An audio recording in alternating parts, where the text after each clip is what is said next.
오늘 본문은 예수님께서 이제 12사도를 세우신 후에 파송을 하시면서 당부하신 말씀입니다.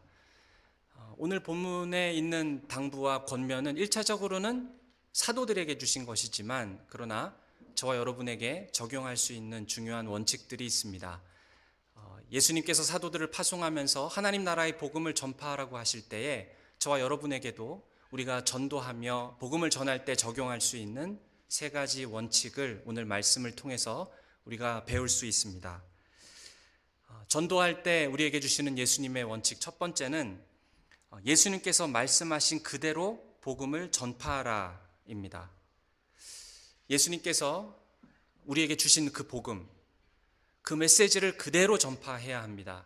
가감하지 말고, 희석시키지 말고, 물타지 말고, 바꾸지 말고, 숨기지 말고, 예수님께서 우리에게 주신 그대로 그 복음의 메시지를 남김없이 가감없이 전파해야 합니다. 오늘 오전 말씀을 보시면은 예수께서 이 12를 내보내시며 명하여 이르시되 이방인의 길로도 가지 말고 사마리아인의 고을에도 들어가지 말고 오히려 이스라엘 집에 잃어버린 양에게로 가면서 전파하여 말하되 천국이 가까이 왔다 하고. 그러니까 우리가 전파하는 메시지는 예수님께서 전파한 메시지와 같아야 됩니다. 마태복음 3장에 보면은 세례 요한이 회개하라 천국이 가까이 왔느니라 라고 말했죠. 예수님께서도 마태복음 4장에 보면은 회개하라 천국이 가까이 왔느니라. 그리고 그 동일한 말씀을 사도들도 가서 전해야 됩니다.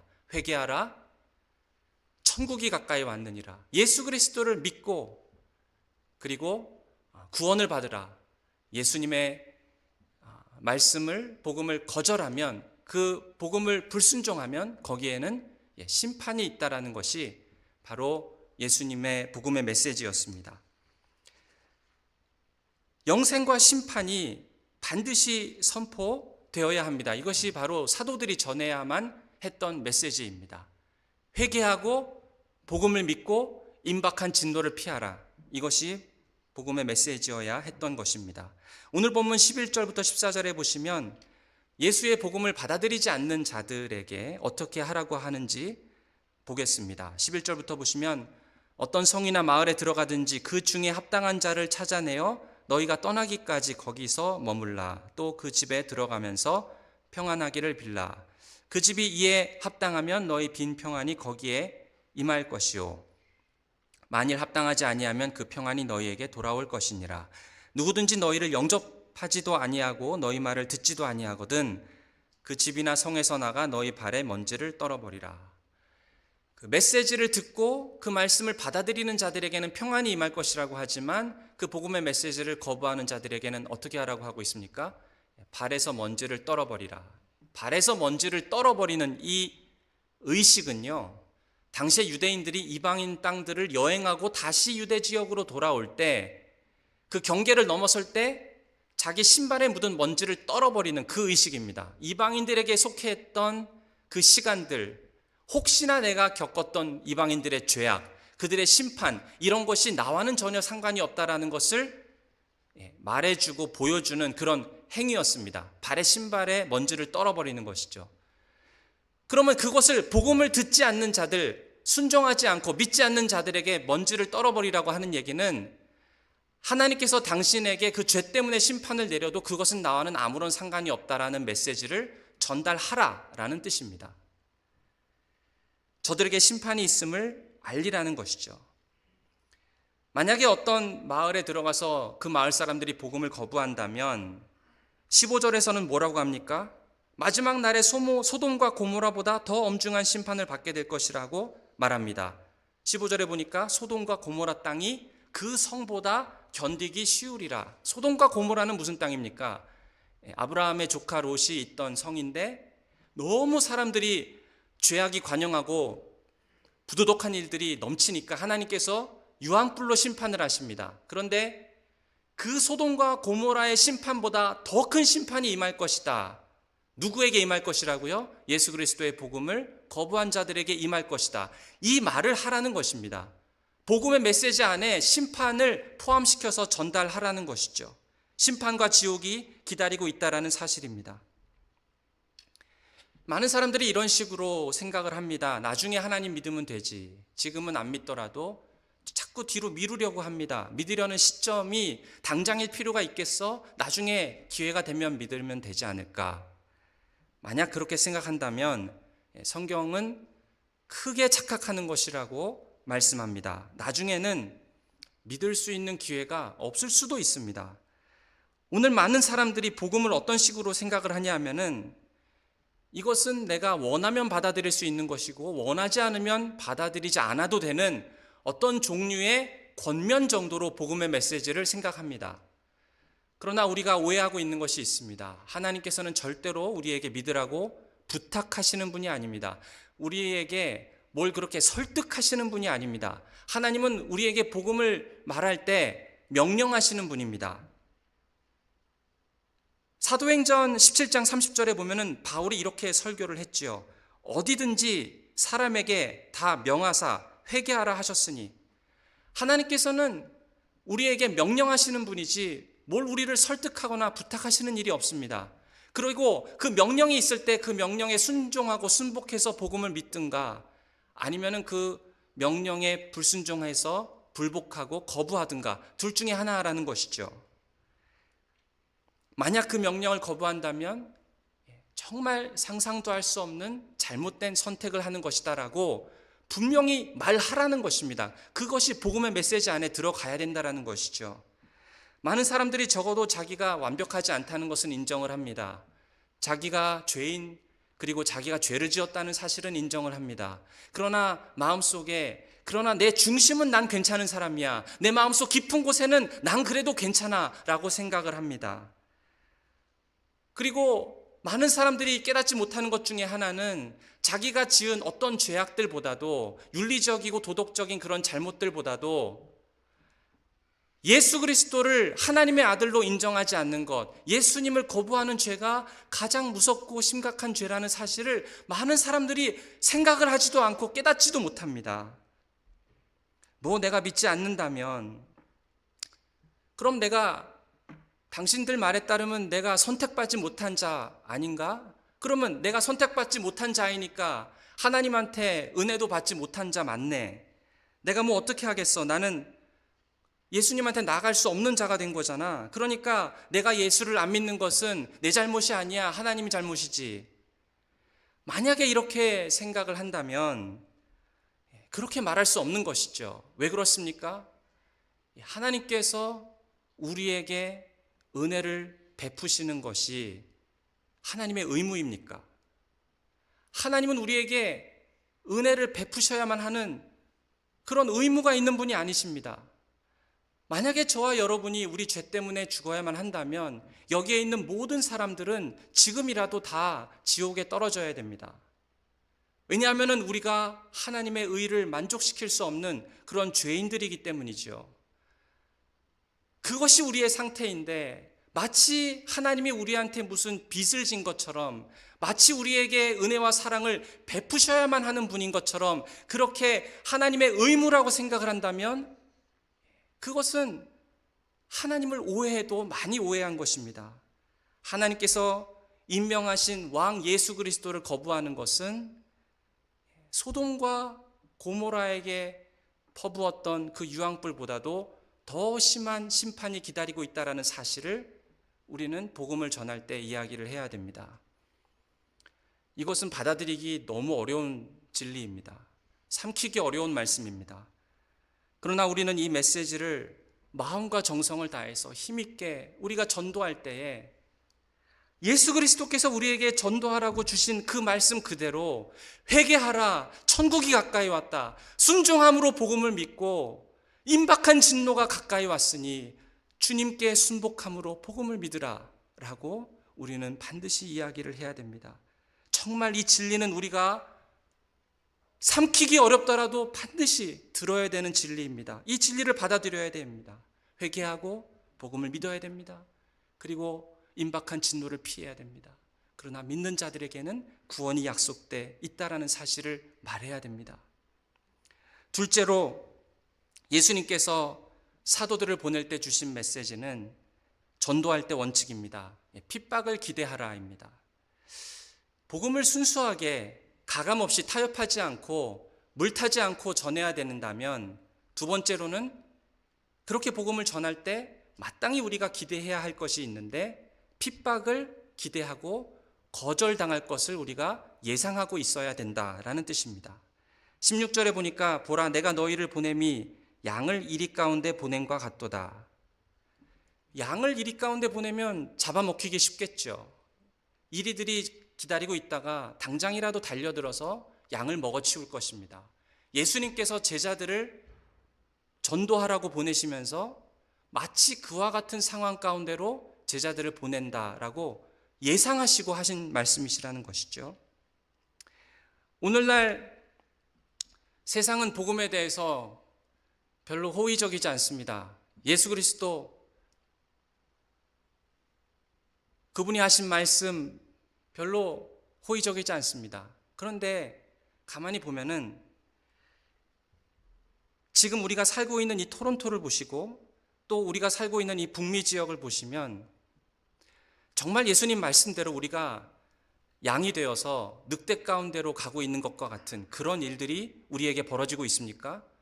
예를 들어 사도시대 때만 해도 많은 그리스도인들이 검투사와 싸우도록 콜로세움으로 던져졌습니다. 사자의 밥이 되기도 했습니다. 많은 사람들이 목이 잘려서 죽거나 십자가에 달려서 죽었습니다.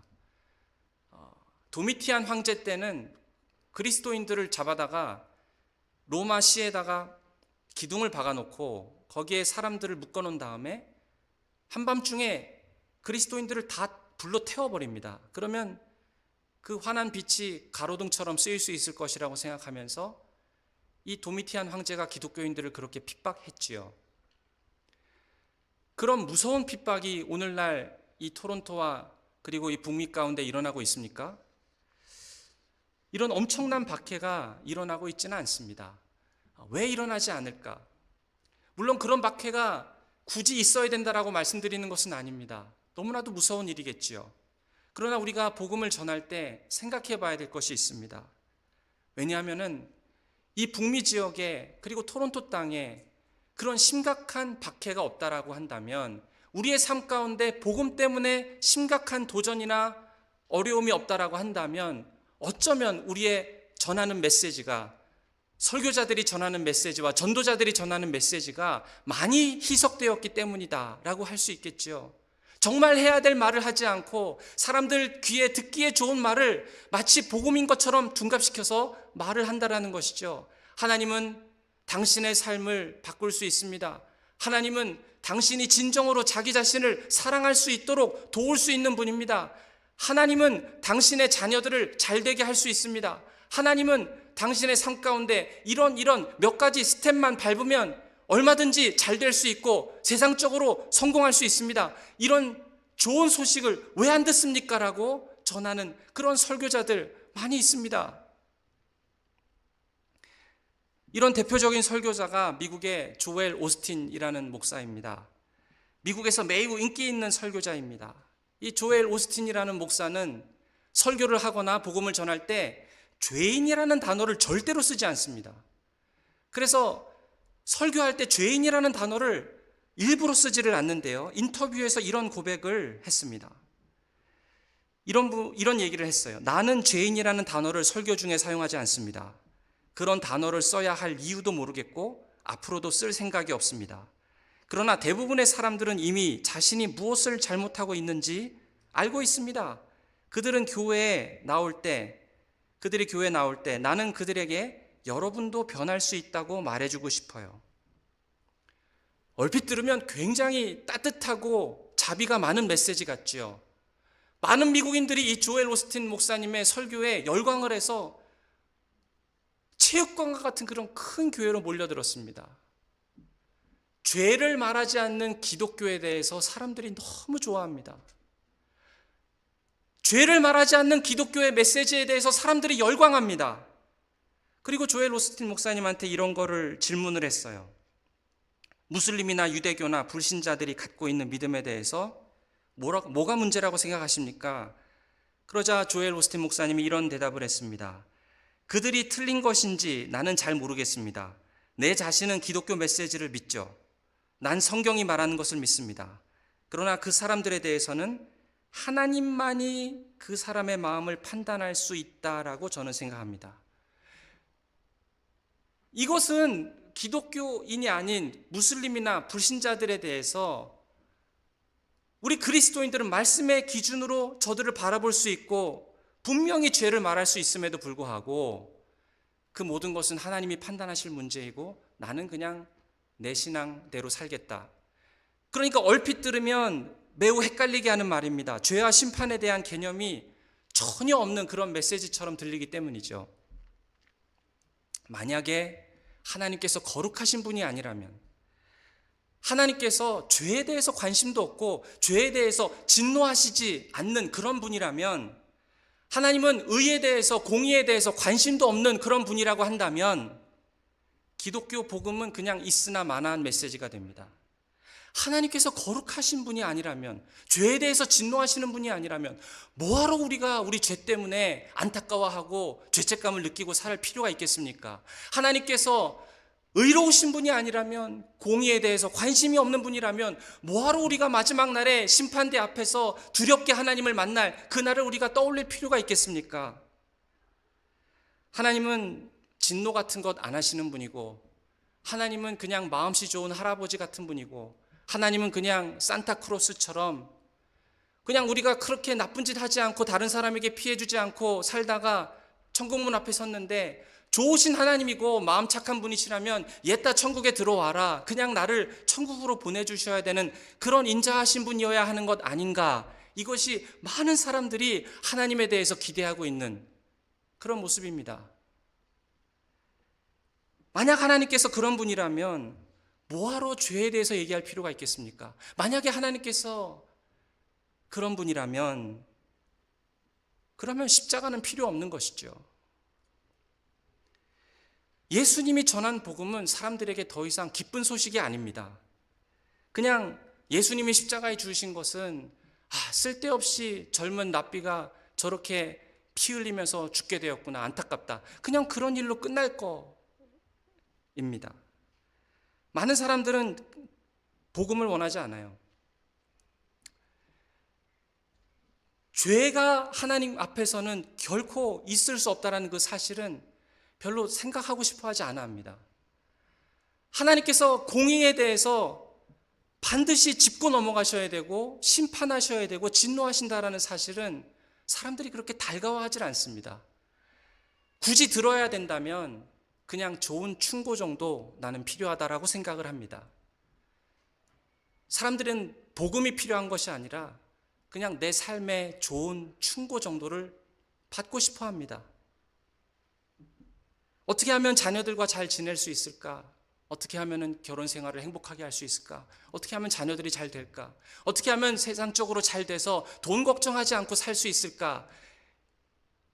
이런 종류의 하나님을 원하고, 만약에 그렇다라고 한다면은, 정말 그런 하나님을 찾고자 한다면은 신약 성경 한 페이지 읽을 필요도 없습니다. 그냥 동창회에 간다거나 동호회에 가서 좋은 사람들에게 인생의 좋은 조언을 들으면 그것으로 충분하지, 구태여 주일날 시간을 내서 교회까지 와서 목사의 설교를 들을 필요는 없습니다. 만약에 그런 하나님을 우리가 찾는다라면 말이죠. 그러나 반대로 하나님께서 거룩하신 분이라면, 하나님께서는 죄에 대해서 진노하셔야 되는 분이라면, 하나님께서는 거룩함과 의에 대해서 관심이 있는 분이라면, 정말 그런 하나님이시라면 저와 여러분에게는 반드시 십자가가 필요합니다. 하나님이 거룩하시다라는 말씀은 우리는 죄인이라는 뜻입니다. 죄인 스스로는 하나님 앞에 나아갈 수도 없고, 이 죄는 하나님께서 그냥 모르는 척 하실 수도 없습니다. 그 말은 우리에게 구원자가 필요하다라는 것이죠. 구원자가 필요하다면 우리에게 필요한 것은 십자가입니다. 누군가가 만약에 내가 내 죄 때문에 심판을 받아야 하는 것이, 그것이 공의라고 한다면 나를 살리기 위해서는 어떤 의로운 자가 반드시 내 대신 하나님의 진노를 받으셔야만 했던 것이죠. 그래서 십자가가 우리에겐 필요합니다. 십자가가 없이는 그 하나님의 의 앞에서 우리는 설 수 없는 자들이고, 그 십자가가 없이는 반드시 그 십자가를 통해서 우리는 예수 그리스도의 옷을 입음으로 말미암아 하나님의 진노에서 우리는 피할 수 있습니다. 그때 그 진노가 피해갔다라는 그 사실이 우리에게는 기쁜 소식이 되는 것이고, 더 이상 우리에게는 정죄도 없고 심판이 없다라는 사실이 우리에게는 복음으로 들릴 수 있게 되는 것이죠. 하나님에 대해서 이런 이해도 없고 기대도 없는 그냥 엉뚱한 산타크로스 같은 그런 하나님을, 좋은 마음씨 좋은 할아버지 같은 그런 하나님을 바라는 사람들은 예수 그리스도의 십자가는 그냥 듣기 싫은 얘기일 뿐이고, 그런 얘기들을 자꾸 하면은 늑대들은, 밖에 있는 어떤 늑대들은 양들을 잡아서 핍박하고 싶어하는 그런 마음들이 막 솟아오르게 된다는 것이죠.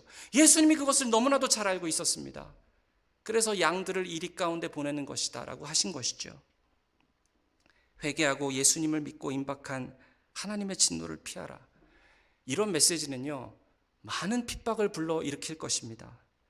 16절에 보면 그러므로 너희는 뱀같이 지혜롭고 비둘기같이 순결하라. 그 핍박이 너무 심할 것이기 때문에 불필요한 핍박받지 말라고, 뱀처럼 지혜롭고 비둘기처럼 순결하라고 제자들에게 당부하신 것입니다. 뱀처럼 지혜로우라는 것은 무슨 말입니까? 뱀은 참 간교하죠. 하와와 아담을 속여서 선악과를 먹게 하지 않았습니까? 그런데 이 뱀이 머리를 너무 영특하게 잘 쓰는데, 뱀처럼 지혜로우라는 말은 거기서 이 사악함이라는 것을 제하여 버려라, 이런 뜻입니다. 지혜롭게 생각하되 사악함을 너의 마음에서 제하여라. 대신 비둘기같이 순결한 마음을 가져라, 이런 뜻입니다. 그러면 이 핍박이 난무하는 세상 속에서 불필요하게 애매하게 고난받는 일이 없이 그렇게 복음을 지혜롭게 전하라. 순전한 마음을 가지고, 분별함을 가지고 이 세상 가운데서 거룩한 비둘기처럼 살아라, 그런 뜻입니다. 17절과 18절에 보시면 사람들을 삼가라. 그들이 너희를 공회에 넘겨주겠고 그들의 회당에서 채찍질하리라. 또 너희가 나로 말미암아 총독들과 임금들 앞에 끌려가리니 이는 그들과 이방인들에게 증거가 되게 하려 함이라. 너희가 복음을 전할 때 세상에 있는 권세자들이 너희를 미워할 것이고 이방인에게 끌려가는 일이 있을 것임을 뭐 하라고요? 예상하라, 기대하라. 19절에서 20절에 너희를 넘겨줄 때에 어떻게 또는 무엇을 말할까 염려하지 말라.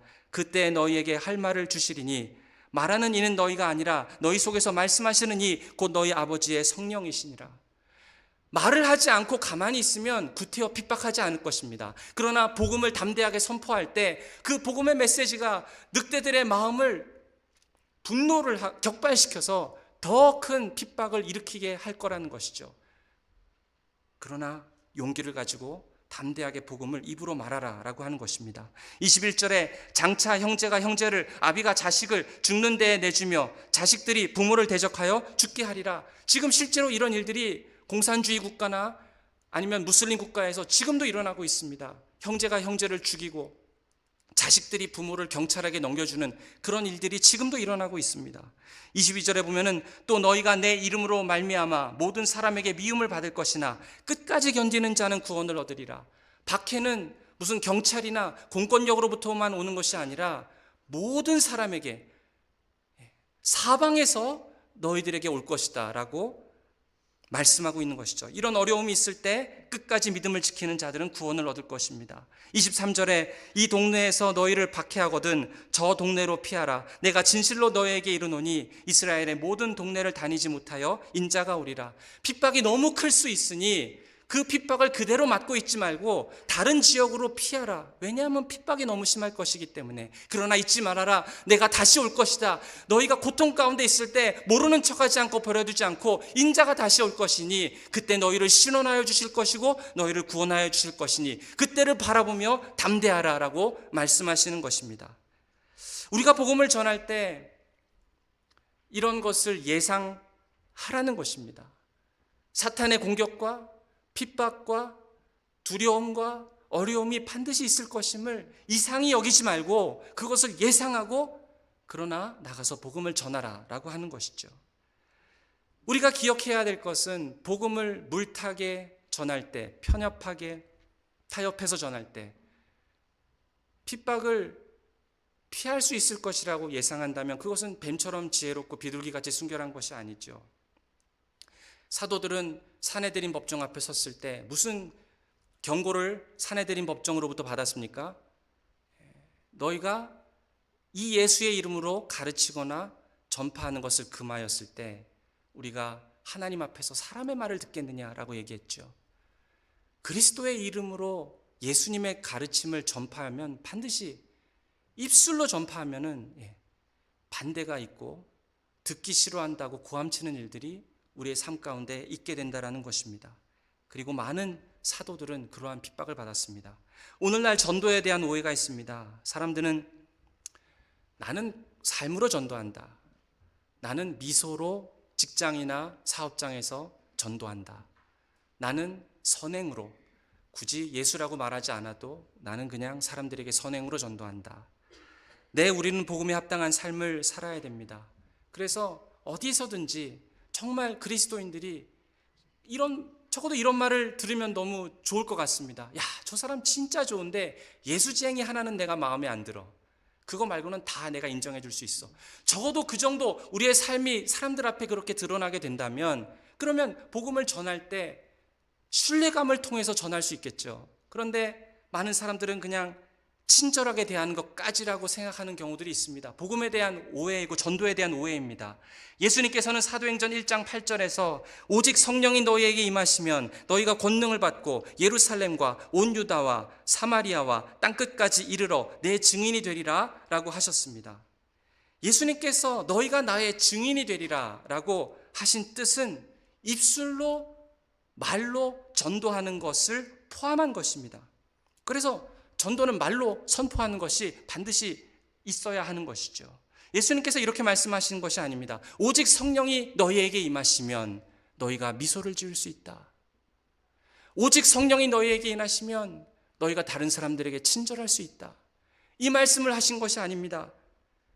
성령의 권능이 여러분에게 임해서 여러분이 입술로 증거할 수 있게 하시겠다. 이 약속을 하신 것이죠. 바로 증인이 하는 일입니다. 이 증인이라는 단어는 마르투스라는 단어인데요. 이 단어가 어원이 돼서 영어로 martyr라는 단어가 오게 되었습니다. 순교자라는 뜻이죠. 예수님께서 11 제자에게 이 사도행전 1장 8절 말씀을 주실 때 실제로 이 11 제자 중에 사도 요한 한 명이 반모섬에서 유배된 것을 제외하고는 모든 10명의 제자들이 다 순교를 겪어야만 했습니다. 왜 그랬을까요? 사도들이 늘 미소만 지으면서 살았기 때문이 아닙니다. 그냥 사도들이 선하고 착하게 살았기 때문이 아닙니다. 선행을 많이 해서 순교한 것이 아닙니다. 그들은 복음을 선포했기 때문에 죽임을 당했습니다. 오늘날 이 세상도 마찬가지입니다. 선교사님들이 사우디나 북한으로 들어갑니다. 거기에서 여러 다른 나라에서 또 핍박을 받고 있습니다. 선교사님들이 박해를 받는 이유는 그곳에서 살면서 그냥 미소를 잘 지었기 때문이 아니고 다른 사람들에게, 이웃들에게 선행을 베풀어서 거기서 박해를 받는 것이 아닙니다. 저들이 입술로 복음을 선포했기 때문에 저들이 박해를 받는 것이죠. 복음을 전할 때 선교사님들은 자신의 생명, 가족, 그리고 테러의 위험 속에서도 입으로 전도를 했기 때문에 저들이 핍박을 받게 된 것입니다. 데이비드 플랫 목사님은 이런 말씀을 하셨어요. 우리는 이 북미에서 복음을 선포할 수 있는 이 문화 속에서 어떻게 해서든 말로 복음을 전파해야 합니다. 전도에 대한 오해 뒤에 숨어서 나는 그저 삶으로 전도합니다라는 식의 태도를 취해서는 안 됩니다. 우리는 말로 전도합니다. 입술로 복음을 선포해야 합니다. 그것이 전도입니다. 셋째로 성령을 의지하라. 복음을 타협 없이 가감 없이 물타지 않고 전해야 될 뿐만 아니라 박해를 기대해야 할 뿐만 아니라 세 번째로 성령을 의지해라. 성령님을 의지하십시오. 우리가 복음을 전파할 때 성령님을 의지해야 됩니다. 18절과 19절을 다시 보시면 또 너희가 나로 말미암아 총독들과 임금들 앞에 끌려가리니 이는 그들과 이방인들에게 증거가 되게 하려 하심이라. 너희를 넘겨줄 때에 어떻게 또는 무엇을 말할까 염려하지 말라. 그때 너희에게 할 말을 주시리니 말하는 이는 너희가 아니라 너희 속에서 말씀하시는 이 곧 너희 아버지의 성령이시니라. 우리가 전도할 때에 성령님을 의지해서 전해야 됩니다. 내가 하는 말 같지만 지금 내 안에 계신 성령께서 내 입술을 사용하셔서 성령께서 내 말을 사용하십니다. 그리고 저 사람도 말을 들을 때 내 말을 듣는 것 같지만 그러나 성령께서 그 사람의 마음을 움직이십니다. 그래서 전도는 삼자 간의 대화입니다. 말하는 사람이 있고 듣는 사람이 있는데 또 한 명이 있습니다. 성령님이십니다. 이 성령님과 전도자와 전도 대상자 삼자 간의 대화가 전도입니다. 성령께서 내 말을 따라서 역사하시고 성령께서 듣는 자의 마음을 변화시키십니다. 그 일이 있어야 전도가 되는 것이죠. 그 마음을 바꾸시고 그 마음이 옥토밭이 되게 하시고 눈을 열어주시고 들을 수 있는 귀를 주십니다. 누가 이 일을 하는 것입니까? 내 말이 아니라 내 말을 사용하시는 성령께서 하십니다. 그래서 전도는 성령이 하시는 일이기 때문에 우리에게 이 성령님을 의지하는 것이 필요합니다. 어떻게 의지할 수 있을까요? 성령님을 의지하는 것은 바로 기도입니다. 그래서 전도하러 가기 전에 많이 기도해야 됩니다. 불신자를 놓고 많이 기도해야 됩니다. 제가 너무 죄송하지만 제가 군대에 있을 때 말씀을 잠깐 나누겠습니다. 제가 포병대대에서 근무했습니다. 대대군종병이었습니다. 저희는 1포병예대 예하대대였기 때문에 독립이라서 그렇게 크지 않았습니다. 포대, 중대가 4개가 있었고 교회가 있었습니다. 제가 군종병이었기 때문에 그때 부활절이 다가오고 있어서 한 달 전부터 광고를 냈습니다. 포대별로 세례받기 원하는 병사가 있으면 교회에 와서 받으라고 광고를 하고, 그리고 우리 신우회가 있었는데요. 병사들 중에 신우회가 모여서 토요일마다 같이 성경 공부도 하고 기도를 했는데 몇 주를 기다려도 한 명도 세례받겠다라고 하는 사람이 없는 거예요. 그래서 계속 새벽에 올라가서 사람들을 예수 믿게 해달라고 그렇게 기도하면서 간구했는데 일주일이 돼도 한 명도 신청하는 사람이 없는 겁니다. 그래서 이제 부활절 바로 전날 토요일이 됐습니다. 기도를 마치고 이제 나가서 외축증을 받아서 주보도 만들고 세례받는 사람이 있을지 모르니까 선물을 사야 되는데 하나님 몇 개를 선물을 사야 될까요? 그러다가 그냥 10개를 샀습니다. 10명을 주시옵소서. 그런 마음으로 10개를 선물을 성경책을 사서 이제 부대로 복귀를 했는데 혹시나 다른 포대에서 소식이 있을까 물어보니까 여전히 세례 받겠다는 사람이 한 명도 없었어요. 그날 밤에 이제 보초를 서는데 우리 후임병이랑 같이 나가서 이제 부사수, 저는 이제 사수고요. 보초를 서면서 전도를 했습니다. 제가 그 친구에게 군 생활하면서 1년 전쯤에 전도를 했다가 그때는 거절을 당했는데 그날 밤에 다시 전도를 했는데 정말 하나님께서 그 친구의 마음을 만지셔서 이 친구가 예수 그리스도를 믿고 결신을 했습니다.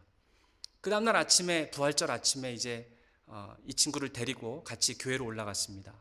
그때 우리 교회에 오셔서 설교하시는 목사님이 계셨습니다. 시골교회 목사님이셨어요. 군부대가 큰 부대가 아니었기 때문에 부대 바로 옆에 있는 시골교회 목사님이 오셔서 매주 설교를 해주셨습니다. 지금 생각해보면 참 너무 고마운 목사님이세요. 목사님이 이렇게 교회로 올라오시는데 제가 목사님을 만나서 목사님 어젯밤에 친구 한 명이 병사 한 명이 결신을 했습니다. 오늘 세례를 베풀어 주세요. 그랬더니 목사님 하시는 말씀이 세례 받는 거는 결신하고 적어도 6개월은 있어야 된다네. 근데 제가 마음이 너무 이 친구를 어떻게든 지금 세례를 받게 할 수 없을까요? 제가 그러면 안 되는데 지금 생각하면 그러면 안 됐는데 자꾸 부탁을 했습니다. 그래서 목사님께서 한참을 생각하시다가 그러면 세례를 주기로 하지. 그리고 이제 예배 가운데 부활절 예배 중에 세례식을 베풀었습니다. 목사님이 서 계시고 제가 물 그릇을 들고 옆에 서 있는데 그 전도한 병사가 무릎을 꿇고 눈을 감고 기도하고 있는 거예요. 제가 그거를 보면서 너무 감격이 돼서 펑펑 울었던 기억이 납니다. 왜 울었나? 하나님께서 그 기도를 듣고 계셨구나, 안 들으시는 줄 알았는데 듣고 계셨구나라는 것을 생각하니까 울음이 나왔고요. 또 하나는 성령님께서 이 사람의 마음을 바꿔주신 것이구나, 그 생각을 하면서 또 울음이 나왔던 것 같습니다. 지금도 불신자나 제가 기도하는 사람들을 놓고 기도할 때 그때 그 부활절 아침을 저는 간혹 떠올립니다. 하나님께서 그 사람의 마음을 변화시켰던 것처럼 성령님을 의지하면서 기도할 때 그 불신자의 마음이 변화될 수 있구나라는 기대를 가지고 그렇게 성령님을 의지하여서 기도합니다. 사실은 성령께서 변화시키는 것 외에는 방법이 없습니다. 한 사람이 귀가 열리고 눈이 열려서 복음의 메시지를 이해하고 내가 기대하고 내가 생각하고 내가 바랐던 그런 하나님이 아니라 성경에서 말하는 그런 사랑이 많으시고 공의로우신 하나님을 믿는다라는 것은 성령께서 하시지 않으면 불가능합니다. 그러나 성령께서는 우리의 마음을 바꿔주셨듯이 저들의 마음을 바꿔주실 수 있는 분으로 믿고 그 능력의 성령님께 우리가 의지하면서 기도하는 것, 그러면서 나아가서 전도하는 것, 그것이 예수님께서 우리에게 부탁하신 성령을 의지하라라는 원칙입니다.